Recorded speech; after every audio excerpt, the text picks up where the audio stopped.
Is an example hard no guessing game, and I just wanted to just use this as an example for how you approach a hard no guessing game, specifically towards just trying to win the game. This is not a tutorial about speed or efficiency, just trying to win the game.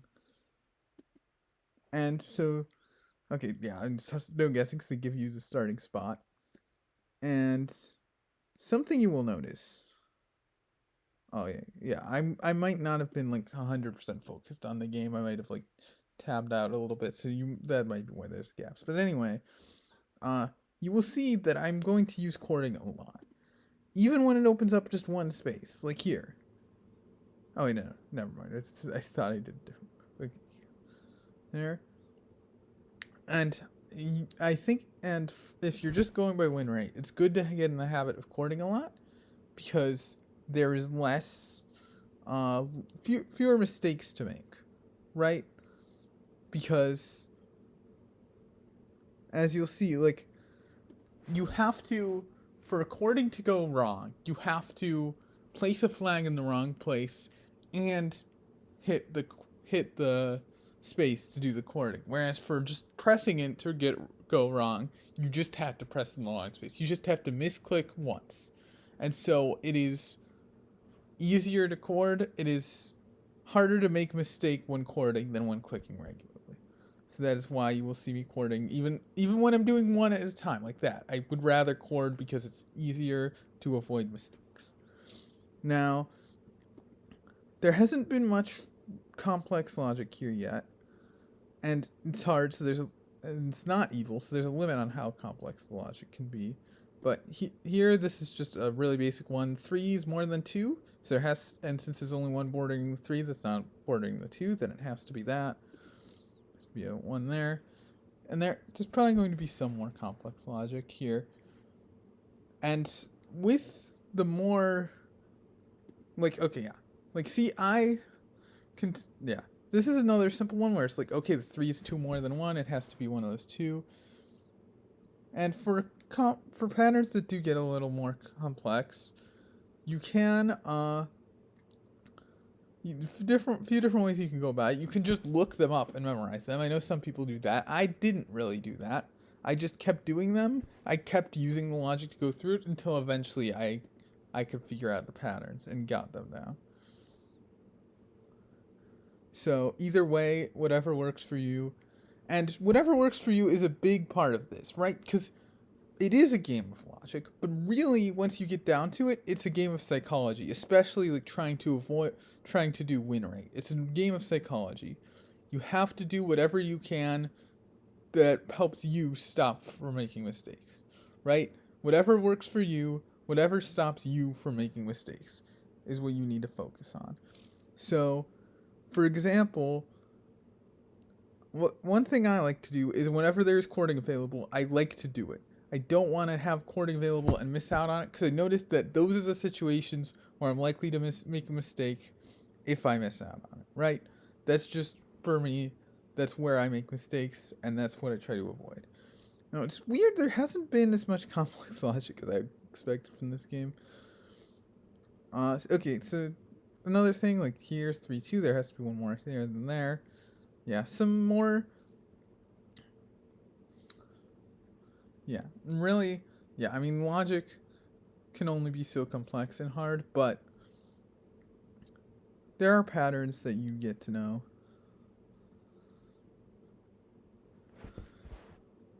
And so, yeah, just filling out. Yeah, okay, there, I sort of skipped a step there, like, because I could tell that there was none here, because the 3 has to be more than the 2, and since there's only one here, that means there's not any there. But I sort of skipped a step and was like, okay, that's there, that makes that a flag. And I think I probably did that because, hey, that lets me chord. If I just went by the logic I saw at first, I would have had to just click on all those spaces. So that's probably why I ended up doing that. Yeah, it's just whatever. And then here, like, that's something like I can, yeah, it's like, you would be like, oh, how are you noticing these things in the medium? You'll get used to it. Like, you'll get used to it. I did not notice things like this when I started. Notice things.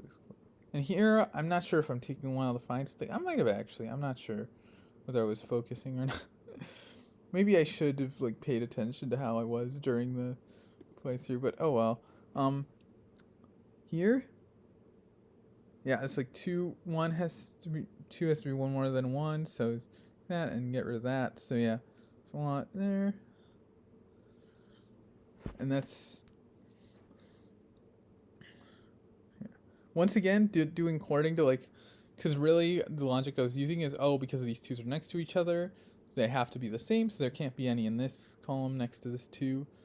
So I just used that to be like, okay, well, if this one's gone, then this two has to connect here. And so I just did that and went to do that so I could do chording instead of regular pressing. Because like I said, I like to avoid regular pressing because that can lead to mistakes.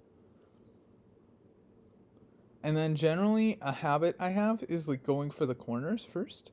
That's helpful if you're doing standard, like if you're just playing like expert.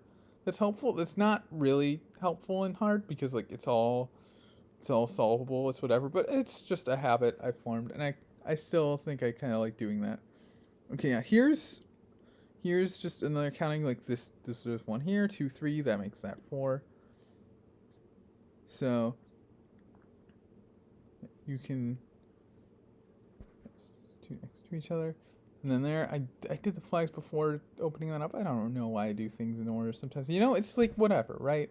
I don't always do things in like the order that is maybe most intuitive to someone watching, but whatever. Whatever order you think of things, as long as it's right, you know?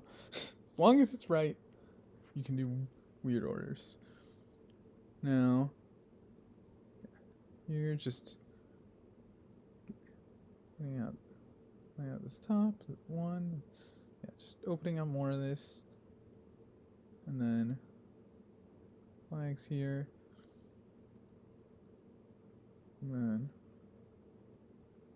yeah, okay, that this is a pattern that you will definitely come to know. 1-2-1 means that maybe not every single time you see a 1-2-1, but 1-2-1 like up against a wall like this means that the lines next to the ones. If you don't like immediately know that, you'll probably learn it if you can figure it out, right? If you're like if you can figure out without knowing the patterns, then eventually you'll learn the patterns, right?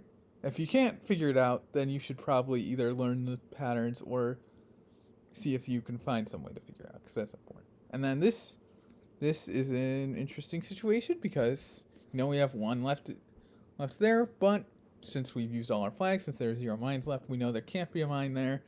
And whenever there's a situation like this, I'll always like to do one last check of the board. Although honestly, I'm not sure I took enough time to check the board on this one. I clicked that pretty fast. Not sure I did really a thorough enough check of the board, but whatever. It was fine and ended up being safe. And there you go. That's one hard no guessing game. And that is how you complete hard no guessing game. Just do that a bunch of times and you get a win streak.